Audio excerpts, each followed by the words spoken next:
بسم الله الرحمن الرحيم.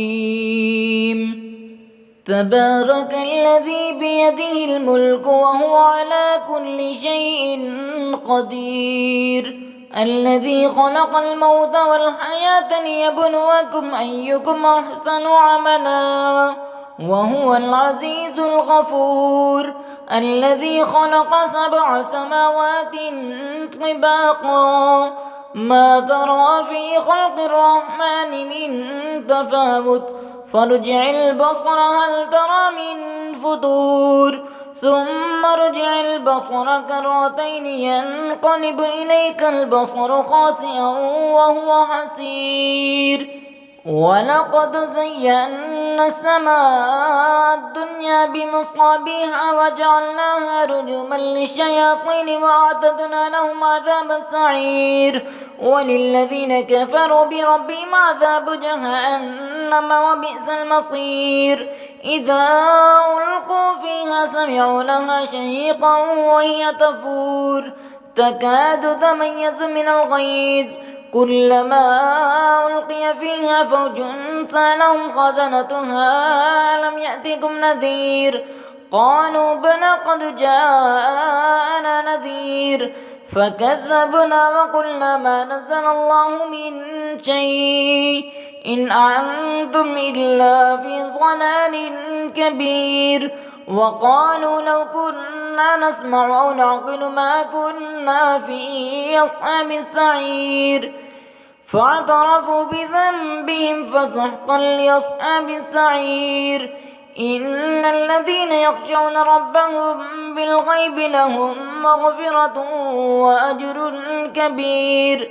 وأسروا قولكم أو اجهروا به إنه عليم بذات الصدور. ألا يعلم من خلق وهو اللطيف الخبير. هو الذي جعل لكم الأرض ذلولا فامشوا في مناكبها وكلوا من رزقه وإليه النشور.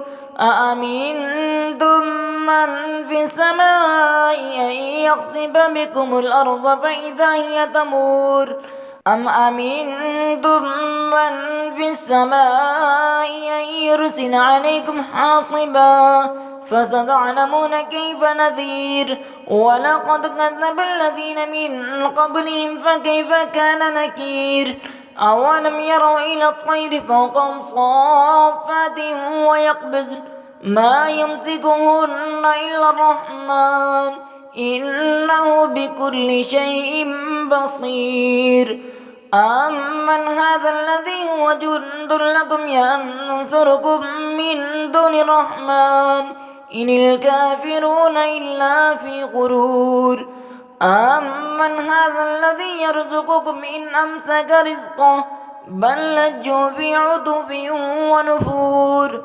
أفمن يمشي مكبا على وجهه يهدى أمن يمشي سويا على صراط مستقيم.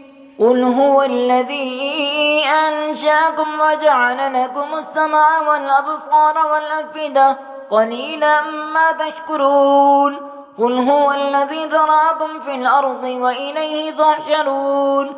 ويقولون متى هذا الوعد إن كنتم صادقين. قل إنما العلم عند الله وإنما أنا نذير مبين. فلما رأوه زلفة سيئت وجوه الذين كفروا وقيل هذا الذي كنتم به تدعون. قل أرأيتم إن أهلكني الله ومن معي أو رحمنا فمن يجير الكافرين من عذاب أليم. قل هو الرحمن آمنا به وعليه توكلنا فستعلمون من هو في ضلال مبين. قل أرأيتم إن أصبح ماؤكم غورا فمن يأتيكم بماء معين.